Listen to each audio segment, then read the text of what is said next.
Muitas vezes você se sentiu que era diferente. Seus amigos e até parentes perceberam algo diferente em você, desde que era criança. Talvez você demorou a falar, ou talvez em sua adolescência você demonstrou ter habilidades maiores que outras pessoas. Em alguma coisa, por exemplo, música, raciocínio lógico, tecnologia, informática. E você se sente que na sua infância sua capacidade de observar as coisas pareciam que era um pouco limitada ao alcance da sua visão. A percepção era limitada. Você nunca foi sociável e até preferia conversas com os mais velhos. Talvez agora você seja um adulto, talvez um pai ou uma mãe. E depois de tanto tempo, você reconhece que o seu desenvolvimento intelectual está acima da média. Você vê as coisas como os outros não veem. Você percebe coisas que os outros não percebem. E você sente coisas que os outros não sentem.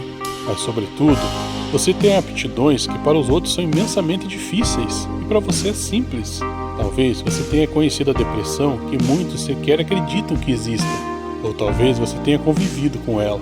Talvez você chegou à conclusão que não dá para confiar em ninguém, porque você é inocente nas mãos das pessoas más. E as piores foram a que você mais confiava. Por fim, você chegou aqui não foi à toa. Você poderia estar vendo memes e dando risadas como um idiota boçal, mas você não é qualquer um. Você é especial. Você é o que tem de mais especial no processo da evolução humana. E esse vídeo é dedicado a você.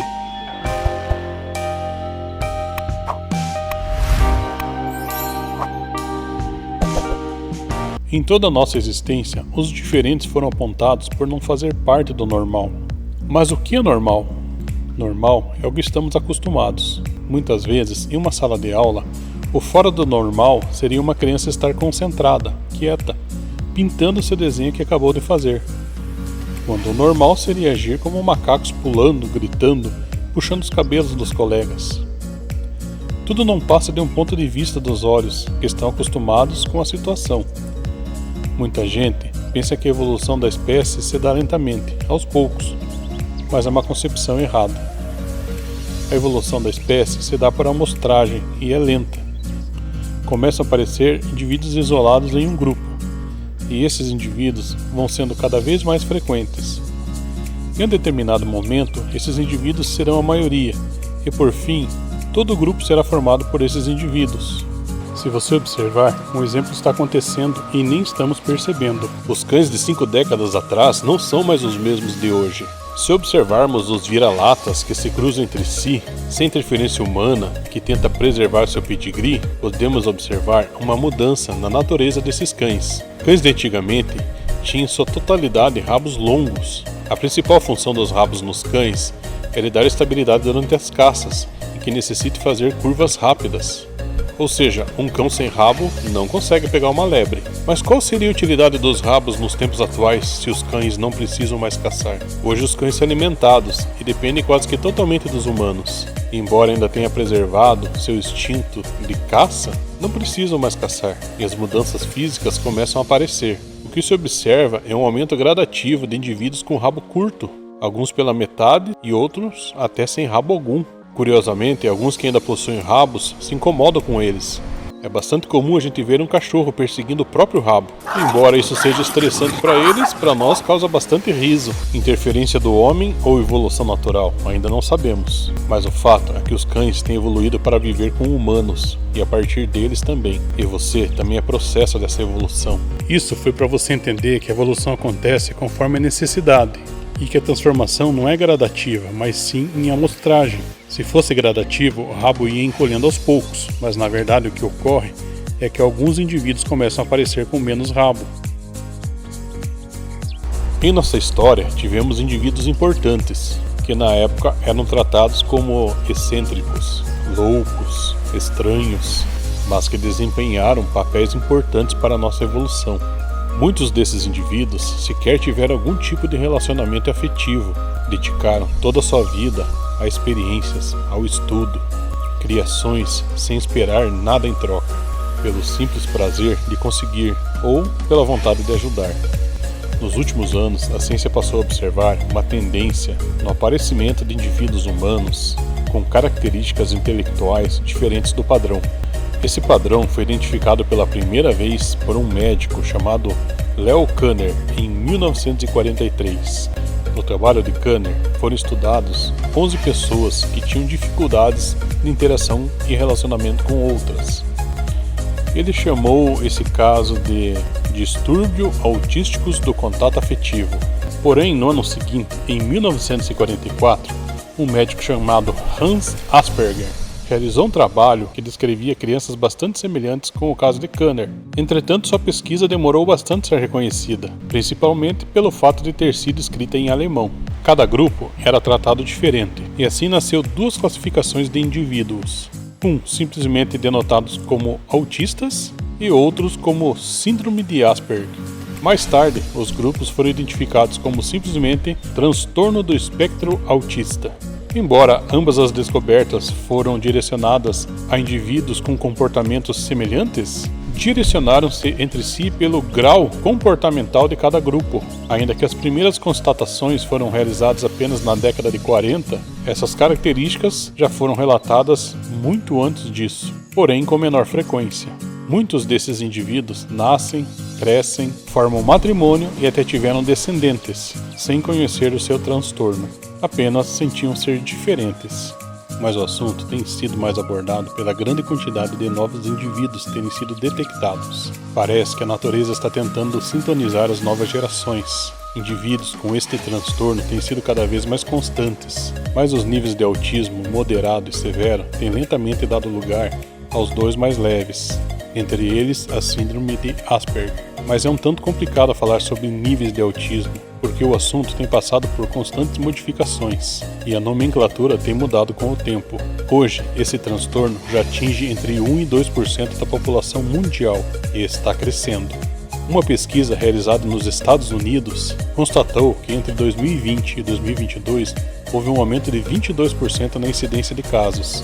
Dentre os 2 graus mais leves, tem aparecido com mais frequência autistas com altas habilidades, que apresentam uma grande capacidade de memória e habilidades impressionantes em matemática e artes. A razão para ocorrerem essas altas habilidades ainda é desconhecida na medicina, mas eu e você sabemos que isso faz parte da evolução humana. E esse vídeo trata exclusivamente desses 2 graus mais leves que têm crescido muito, mas principalmente pelo grande aparecimento de indivíduos com altas habilidades.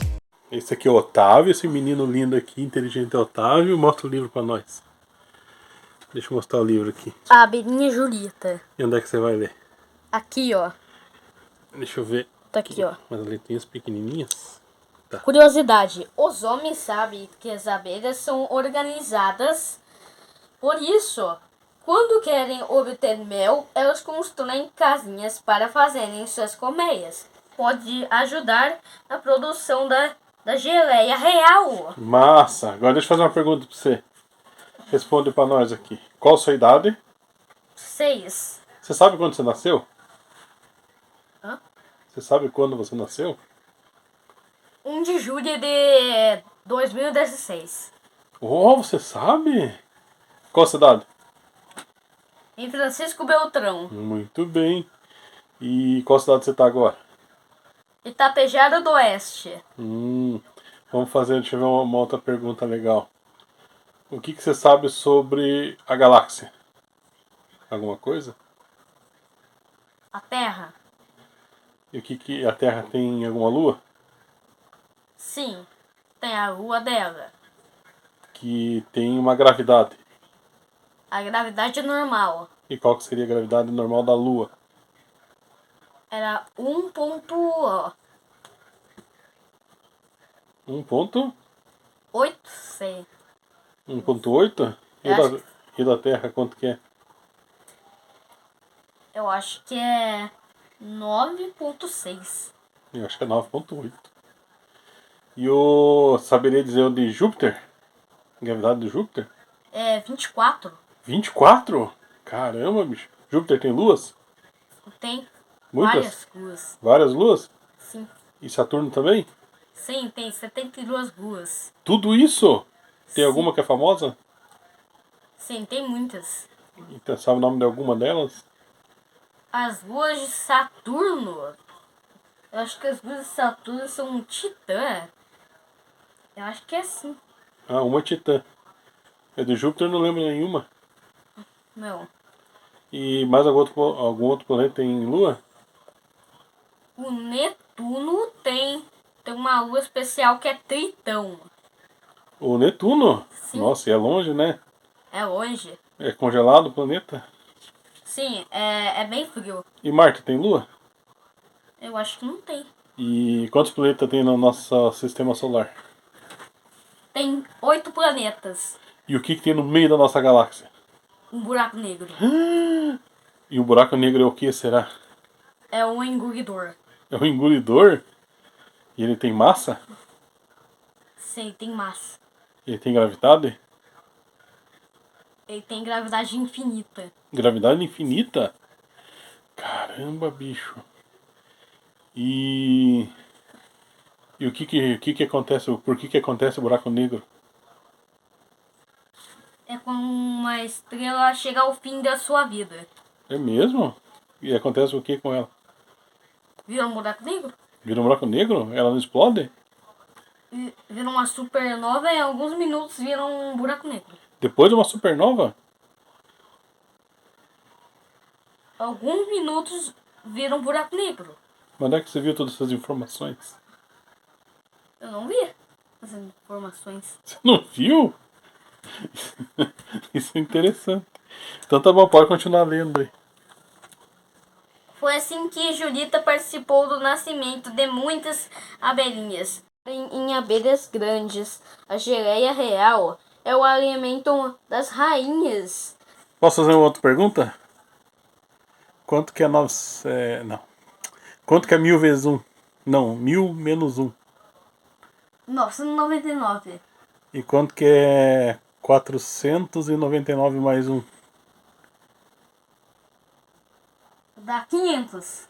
Muito bem. Quanto que é 12 mais 2? 4. E 4 mais 4? 8. Aí sim. E 8 mais 8? Dá 16. Muito bem. Tu sabe tudo isso já? O que eu ia te perguntar? Ah, tu lembra do jogo que você já zerou? Era o Pac-Man? Zerou o Pac-Man? Sim. E algum outro? Zerei um outro. Os Rayman também. Lemming? Rayman Origins e Legends. Os dois você zerou? Sim, os dois. Que massa, né, cara? Até as fases mais difíceis que já tem. Você zerou também. Mas então tá bom. Então vou parar nosso vídeo agora. Então dá tchau, vídeo. Tchau, vídeo. Tchau, pessoas. Tchau, pessoas. Olha pra cá, diga tchau, pessoas. Tchau, pessoas. Essa classe do menor grau de transtorno tem características físicas e principalmente intelectuais que os diferem dos demais humanos normais. A cabeça tende a ser maior porque seu cérebro é maior. O corpo físico parece ter sido desprezado pela natureza. Tendem a sofrer com problemas motores e até de equilíbrio. Como eu ouvi um médico falando, até mesmo o intestino deles funciona diferente. Mas esses indivíduos têm características que, sem sombra de dúvidas, nos arremetem à evolução intelectual e moral do ser humano. São concentrados, inclusive com hiperfoco. São capazes de passar horas em cima de seus objetivos. Não sentem a necessidade de estar em grupos. São autodidatas e dedicados. São mais resistentes a vícios. São organizados, regrados e confortáveis em sua rotina. São disciplinados e respeitadores. São honestos e fiéis. Talvez um dos motivos dessa alteração psíquica é o uso cada vez mais constante da nossa mente, uma adaptação natural do ser humano. Tem menos de 3 séculos que começamos a exigir mais de nossos cérebros, e nos últimos 80 anos se intensificou exponencialmente. Esses indivíduos já começam a ter um destaque na sociedade como um todo, principalmente pelas suas aptidões, alguns atuais, outros de outra época.